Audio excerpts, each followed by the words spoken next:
Hi guys, so concerning my museum visit, I decided to go to Montreal and visit an exhibition which is called Divina Dali. I was accompanied by both of my parents on a Wednesday, October 13th, and this exhibition is located in the Quai de Montréal, well, in Montreal, as you can know. And this exhibition is not like any kind of exhibition, it's only an exhibition that talks about Salvador Dali. So all the 101 paintings are made by Salvador Dali himself. So he is the only artist in this exhibition. But who is he really? Well, this is one of the greatest artists of the 20th century, and we can describe him as the leader of the Surrealism movement. There are no two like him. He's a very extravagant and eccentric character. He even has an anteater as a pet. We know him most likely for his big masterpiece, which is called The Persistence of Memory, which is one of the most reproduced paintings all around the world. But in all his life, he made over 1,800 art pieces, but the majority of them are most likely unknown, even though some of them are really beautiful and impactful. Surrealism existed for a couple years before Dali introduced himself to this movement. He was able to redirect this falling movement and to spread its influence in many domains such as poetry, design, theory, photography, and even cinema. In the 40s, Dali began to reinterpret some classic books such as Don Quixote, Alice in Wonderland, the Holy Bible, and the Divine Comedy of Dante.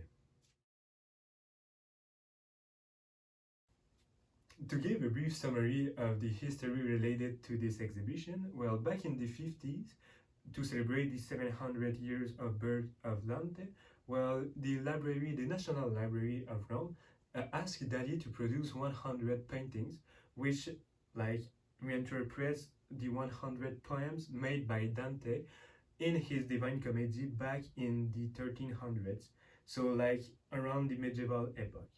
But there was a little issue.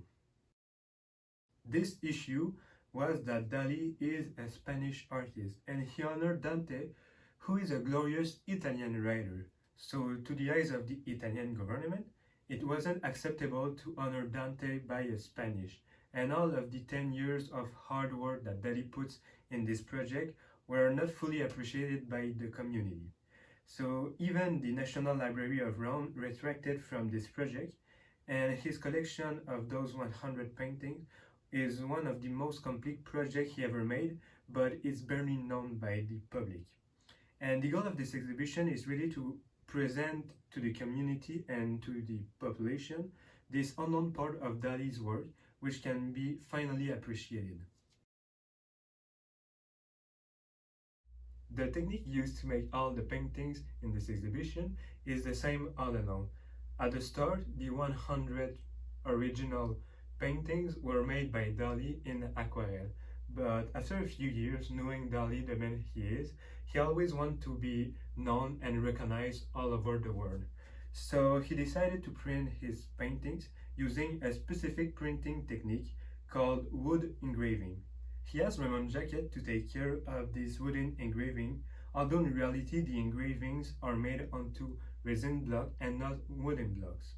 It will take over 4 years to complete the 3,500 blocks for printing all the 100 artworks in Dali's collection. This technique uses cutting tools to carve an image onto the block of resin, and then the carving creates like a relief pattern, which is then printed onto a piece of paper. Normally, it will take around 30 to 35 blocks of resin to reproduce only one painting. This exhibition is divided into 3 distinctive parts. Right at the beginning, we are directly immersed into the first section of this exhibition, which is Hell. Hell is like a little bit of a long road that Dante, the Italian writer who wrote the Divine Comedy, need to cross 9 circles of hell where you can see all the human crimes and sins. And we go through all the worst human action possible, and it's like pure evil everywhere. But in this section, there is only one painting that really attracts me, and its name is the blasphemers. In this painting, we see the lengthening and stretching of the mouth of a limped, shapeless figure. When I see it, I feel like a liquefying, gooey, slow and lazy atmosphere, like if it was chewing gum. The mouth of this character is very long, weak and dirty. Teeth are missing and the remaining ones are really dirty. Blasphemers are people who will seriously offend persons and religion by speaking very badly of them. The words they bring to their mouth are just dirty, unfair, and hurtful. In my opinion, this painting shows a good representation of how a person's mouth and word can twist and get dirty to shout insult and lies about others. It's sad to see that because some people in life really act like that. They don't realize how horrible they are when they do such things. You can feel that because they don't really feel good about themselves either. When they look at themselves into a mirror, they are not proud of what they are seeing, of who they are, and what they are doing. And otherwise, they are still continuing to do it because it's like a part of them. And that's what, in my opinion, I think this painting really wants to show is like all the sadness and all the bad comportment that human can have and continue having because they don't really want to change themselves. The second section of this exhibition is called the purgatory. So normally when you come out of the purgatory, you come out as purified and as a better person. But you must above all do this retrospection within yourself to be able to admit, to understand, and to analyze what you repress deep inside yourself. And that idea is very well represented in the second painting that I've chose, which is called The Kingdom of the Penitents. When I first saw this painting, I felt sadness and guilt. This character is just sitting there alone, contemplating in himself and in his fundamental drawers. He doesn't look very happy and cheerful with what he sees inside of himself. It's like if he's trying hard to look for something good in himself, but he doesn't succeed.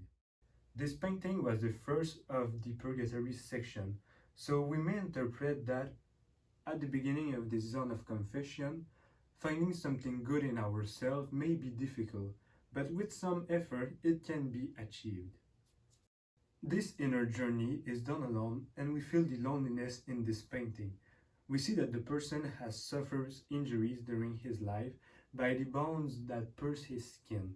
So this character has surely suffered and he has to recover from those injuries if he wants to grow and reach a higher level of elevation.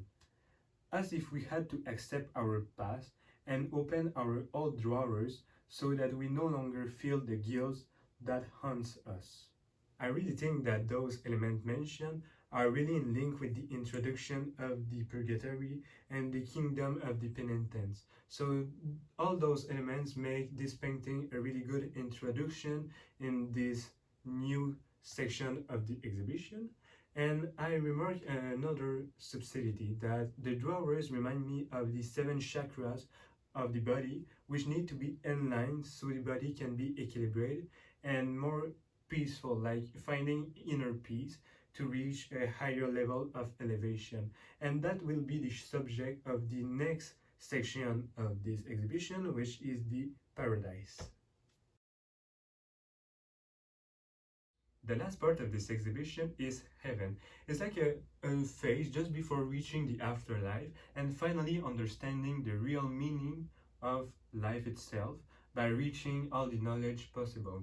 So in this paradise, you can finally see a humanity which is accomplished and doesn't have to remain into true darkness. So all along this section of exhibition, you can see that there exists a world beyond this zone of darkness, which is filled with kindness, happiness, security, and warmth.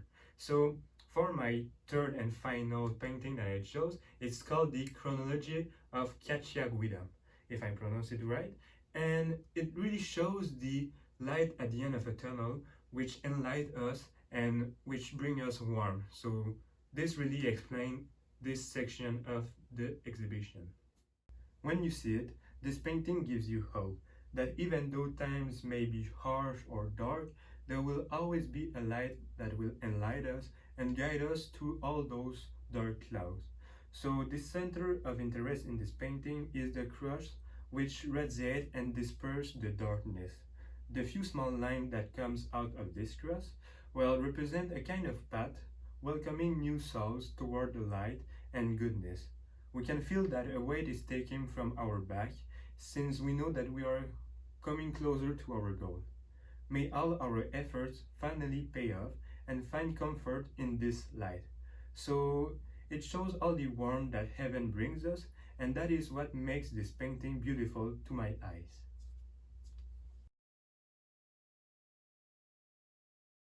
Overall, I really enjoy myself visiting this museum.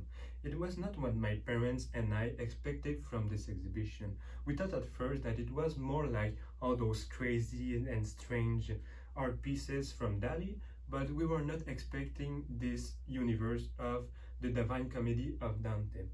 We didn't know what it was about, and it's just after this exhibition that we fully understood its context. So I will recommend reading and documenting yourself before going to this exhibition to fully appreciate it and not passing all of the time thinking what this exhibition is about. Otherwise, this exhibition is very well done, and we dive in quickly in the atmosphere of this universe and all its thematics such as hell, purgatory, and heaven. Even the ambience and the atmosphere changes depending in which zone you were in. For example, in hell, the lights were red and orange and a dark metallic music was playing in the background. All of that settles a heavy atmosphere compared to the bright and light atmosphere in heaven. So all those elements take you more deeply into the evolution of the characters. And it's like if you can feel a weight lifted from your shoulders as you access a more pleasant and peaceful place as Dante got closer to the afterlife. So that wraps up all about this exhibition. I hope you enjoy my presentation because I love visiting this museum. So see you next time.